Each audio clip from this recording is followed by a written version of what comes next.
Hotline. Sir Rudy, good morning. Action John Diaz, dari sa Action Radyo Bacolod. Sir, good morning dira sa imo. Good morning, Action Kanya. Kung sa mga tatamati, sa Action Radio Bacolod, good morning. Yes sir, medyo hinay lang imo sulod sir, base maka-adjust ka lang gamay. Pero anyway sir, I know for sure nga nagapabilin, nagapadayon. This is the second day sir, no? Sa transport strike sa mga transport group, ilabi na traditional jeepney drivers and operators diri sa Bacolod City. Yes, second day rin natin, pagpadayon din ang aton nga pagrally protesta. Akita sa aton nga gobyerno nga kadamo din sa mawadaan kag wadaan sa palangabian diri sa siyudad sa Bacolod din sa Negros. Kung dayon nun, kag iporsugid ang aton nini nga modernization program nga palpakman nga programa sa aton nga gobyerno. Kag gusto gid naton ipakita kasala ang datos sang ila nga din katag sa aton nga Presidente Bongbong Marcos. Isa ka rason kun nga wala kami din pasigid ining palpak nga programa ng modernization program sa aton nga gobyerno despite nga kadamo sang aton nga lapses sa mga kadamo sa mga intra-corporate dispute. Sir Rudy, kakapon may transport strike na kamo day 1, today is day 2. Anong resulta so far sir sa duha ka adlaw nga transport strike nga nakit-an nyo abing nga positibo para sa inyo nga bahin? At para sa aton, nakita din sa aton nga gobyerno nga sa laya, ang datos nga ginambal sa aton nga LTFRB. Sa LTFRB nga 50%. Kasalaman ang datos sa aton nga ginatag sa aton nga Bacolod Traffic Council, no? Kasi Committee on Transportation sa Bacolod ni si Albert Torresino nga 75% kuno. Kaya nag-contact kami kahapon sa actual nakita sa aton nga mga commuters man sa gobyerno naton nga kung mag-contact dali ining traditional jeepney, wala sang mas masakyan kag makakaguol sa ila. So amoy na ang pinakadako nga impact subong, no? Na nakita nila kung 75% kuno kung 25% na lang kami. Pero kung lantawon ta, kami ang pinakadako nga porsyento kaysa amon nga datos 27% yan. Ang consolidated kaga 73% ang unconsolidated sa Bacolod. Oo. Pero katigan ang ginambay sa aton nga LTFRB, ang aton Committee on Transportation sa Bacolod, kasi Albert Torresino, amoy na ang gusto namon na program, amoy ng development nga nabalaan na sa tumuluyo sa aton nga gobyerno nga dako ginag porsyento sa unconsolidated kung wala nagupod sa palpak nga programa, modernization program sa aton nga gobyerno. Sir, kabalo ka sa tutuod nga istorya sa Nidrino, ang apektado gid sa ni wala labot abi ang inyo nga hanay kay hindi ka mo makabiyahe, wala ka mo biyahe for 2 days na already. Ang mga drivers inyo hindi ka biyahe mo. Ang pamangkot da anong palangitan nila. Pero ang isa pa gid sir nga indirectly but directly nga apektado sa sini nga bagay ang mga pasahero sir. Paano nato mapahangop sa ila sir nga ini nga mga butang is hindi makadto sa wala. I mean nga subong nagapenitensya ang iban nga mga pasahero, ilabi nang wala balas ang ilang nga mga private nga salakyan. Kay bangod wala sila sir sa traditional jeepney nga masakyan. Yes, Aryo.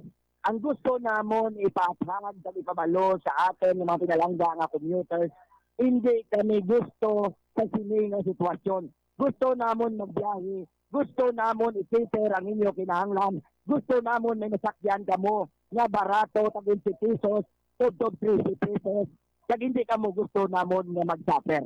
Kaya ang aton nga gobyerno ginadusogid subong nga dunaon ang amon nga mga palangitan-an, ang amon palangabian. Kag isa man na ginadependyan namon nga kung madula kami, sino ang makiter sa inyo? Sino sakyan nyo nga barato, affordable nga mga salakyan. Kada isa pa, mas maayo pa kung lantaw namon nga mag-suffer kami sa isa ka adlaw, duwa ka adlaw, na-sacrifice kita anay, isa ka adlaw, duwa ka adlaw, kada para sa aton nga kadalagan nga hindi madula ang aton palangabuyan. Kada pangayo kami nga sa support para sa inyo nga dapat isaman kamo ka mag-upload sa aton nga social media o kung saan ba nga hindi dapat pagdulaon ang ining traditional jeepney sang Bacolod. Pag binaklaro naton, hindi kami against sa modernization. Kaya dira kita tanan makadto. So hindi pa subong Kaya pag hindi kami gusto sa iskema sa nining palpak nga programa nga modernization program sa aton nga gobyerno nga ubrahon nila kooperatiba kag korporasyon ang aton nga mga transport sector. Kaya ibigtiyog na naton ang bilog nga Western Visayas, tanan nagkalabayda, tanan nagkalabang grab, tanan may intra-corporate dispute. Isa na katuig, duwa na katuig, wala ka sa income, wala na sang income, may utang pa.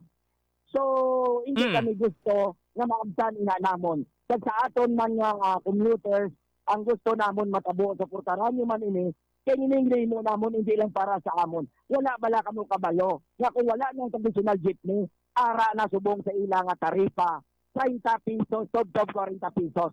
Ang mansilingan sa Tramarket, 27.50.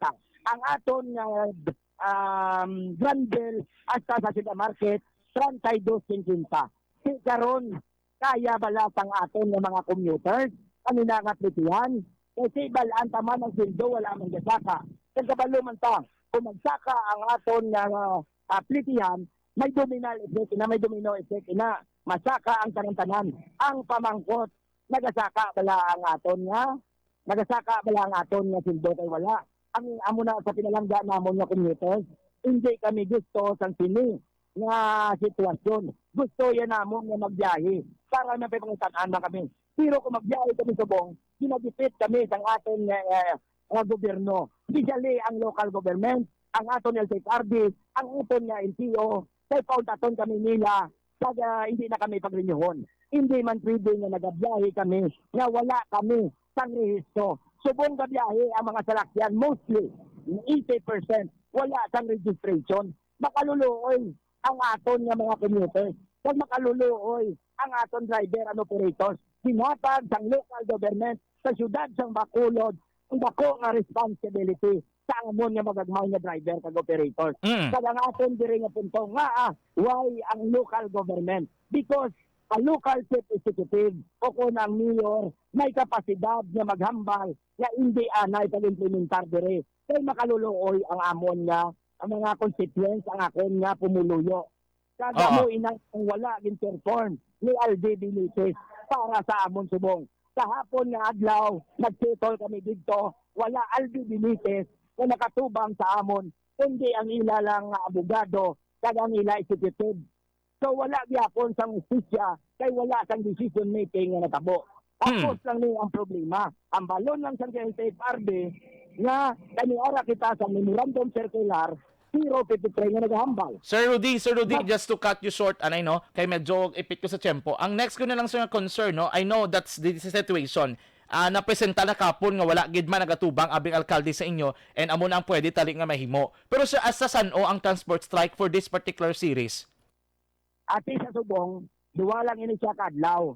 Pero kung hindi pagid magtubang, kag hindi sila magatag solusyon ang local government kay mga taxpayers mga midiri, kung hindi nila pagtagaan sang solusyon ini, diri sa lokal ang yabi subong. Kung hindi nila pagtagaan sang solusyon, magamitin kami kay magaplano, kag hindi na magapabalo.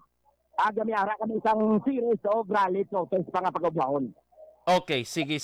Sir Rudy Catedral, will just keep you update lang no kung anong sitwasyon dra mismo sa lugar man. Kay para tis may bola naton ang sitwasyon sir kag anong mangin kang tanan sining nga ginapanigan ninyo nga hublag protesta. Thank you so much good Sir Rudy Catedral. Madamo gyud salamat kag mayong aga sa tanan. Action Hotline. Las 8:26 sa muna pamangkot naton that is still not yet resolved no. Asa san-o? Sige, hasta san-ong transport strike, asa san-ong nga hindi masolbar kag matagan abis ang kasanagan. Ining problema sa transportasyon diri sa Bacolod City kag bug-os man nga Pilipinas. Action